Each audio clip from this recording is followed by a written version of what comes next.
Je suis coupeur depuis l'âge de 14 ans. J'avais coupé des doublures pour des bottes de femmes en poil de mouton. Et à la fin de la journée, j'avais les doigts qui saignaient. Et ça m'a marqué. En fait, je suis d'origine portugaise et j'étais dans les chaussures.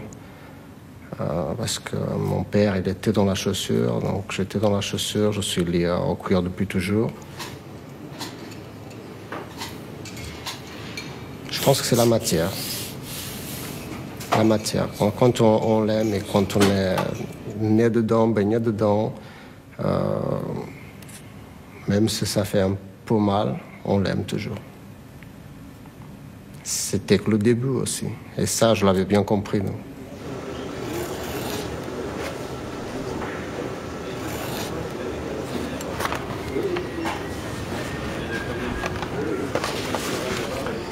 Moi, je prends les pots, je m'organise, je regarde ce que je peux faire dedans, et après, je m'arrête.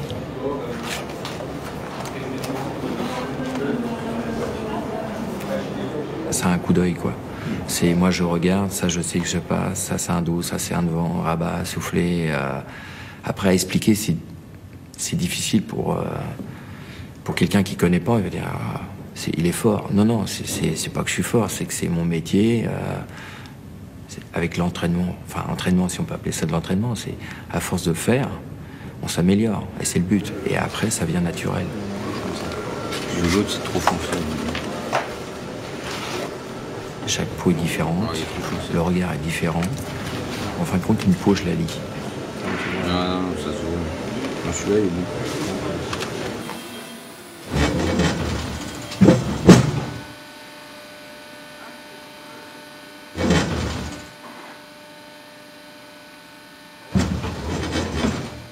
De 11 ans jusqu'à l'âge de 13 ans, j'ai fait partie de la maîtrise baroque et arrivé à l'âge de 13 ans, pour moi, ça a été un drame parce que la mue, je pouvais plus chanter en soprano. Pour moi, je dirais pas non plus que ma vie avait plus de sens, mais c'était vraiment la seule chose que je savais faire, c'était chanter la musique baroque. Le cuir, la façon qu'on peut le manipuler, ça peut chanter. Il y a certains cuirs, quand on va frotter dessus, ça chante. D'autres cuirs ne le font pas. Et en fait, c'est marrant, mais j'ai tout de suite vu un point commun quand j'ai vu la précision, vraiment à quel point c'est minutieux, mais tout de suite ça m'a plu. J'avais vraiment l'impression pas de composer, mais de créer, et finalement ça revenait au même que par rapport à la musique. J'avais besoin de créer quelque chose avec mes mains.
être un bon verrier, il faut être calme, il faut être patient, il faut savoir s'imaginer la pièce qu'on va réaliser avant de la faire. Il faut avoir une bonne hygiène de vie.